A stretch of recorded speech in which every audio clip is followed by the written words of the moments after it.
is reached out to our vendor and, we're just requested, they actually had us fill out a survey after the election, and, in the comments, basically, I've asked them for some guidance as far as, some of the issues that were brought to us, calibration being a number one, and some of, what they have found by talking to other vendors and such, as far as other clients of theirs.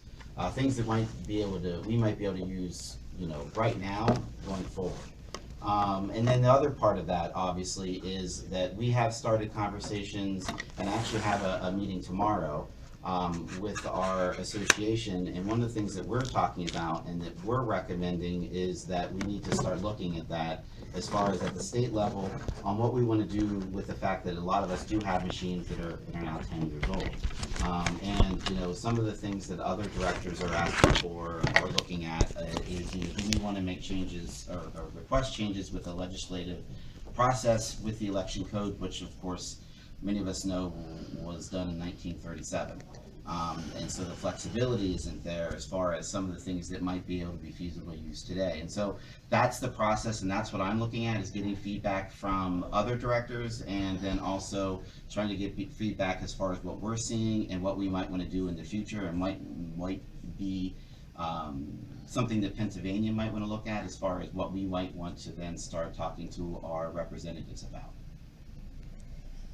Thank you, Michael. Not a problem. Michael, one of the things, I read an article in the Governing magazine recently, and it was talking about, how we do our computers where we have a 3-year rotating lease, that every 3 years we get a new computer?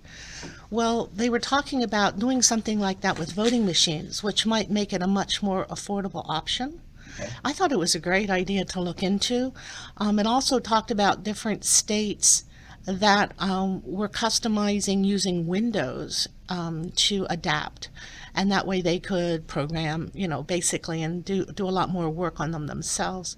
So I thought there were a lot of interesting ideas. I don't know if you've seen that article. I haven't seen the article specifically, but I can tell you when I was at our conference back in August in State College, a lot of the vendors, different vendors, not just DSNS, but different vendors were invited to bring their newest, newest voting techniques, either be with paper ballots or with the DRE machines. And, obviously technology has changed a lot, since the 10 years when we purchased these machines.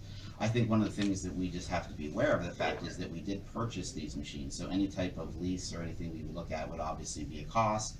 And then who would be able to pay for that cost? Right. Is there going to be money available from the federal government, through the state, or are they at this point looking that it would be a county cost? Right. And so those are all things that I'm definitely going to be looking at, going forward, because, we want to try to plan for the future, knowing that our machines, I believe, perform very well, considering that we had 59,999 votes on those 270 machines.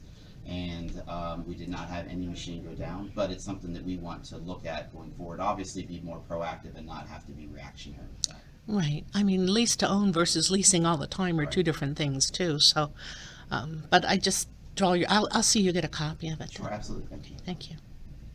Anything else? Any other questions from Mike?